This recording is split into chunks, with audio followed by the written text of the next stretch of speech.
Hello. Wai ake ciki wai?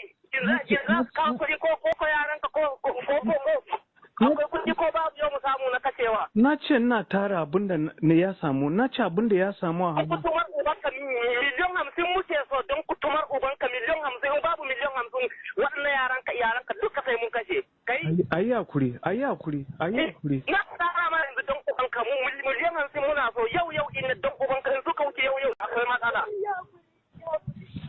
Iya hakuri na roke ka don Allah. Na ka tara mana. Na'am. Ba za ka hana magana ba. Ina magana na ce abinda yanzu nan zan yi kokari ina tara abinda ana sayar ina sayar da kayan gidana ina sayar da duk abinda na mallaka shine ina tara in hada kudin ina hada kudin zan kawo. Ayyo. Za ka hada mana yanzu miliyan nawa ka hada yanzu a hannunka. Yanzu nan haka ina da miliyan daya da wani abu. Abu ne miliyan da kutuwar ubanka da miliyan ubanka miliyan. Ubanka da miliyan ya kaji ko don kutumar ubanka inda miliyan ya ne a cikin ka.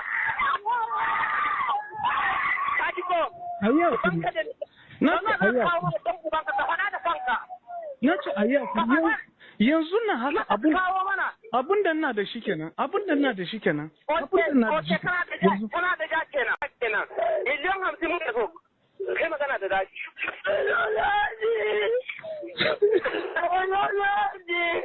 the phone I'm trying to get the money. It's what I have now.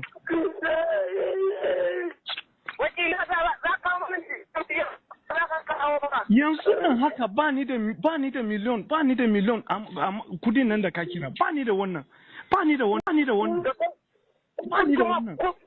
kuma ubanka ne miliyan 1.5 ubanka ne miliyan 1.5 ba mu don ubanka gwamma ma iyalan naka gwamma mu kashe don ubanka kace da ka kace su sai sai da duniya to oga in ka kashe su ya zai ka kudin in ka kashe su zai kawo in da na da kudin zan kawo ina da kudin zan kawo wai mun kuma ko je ka je ka ci dan iska dan shege ya rawa ki kun ka ce ya da rabi ayya kuri ban da wannan ayya kuri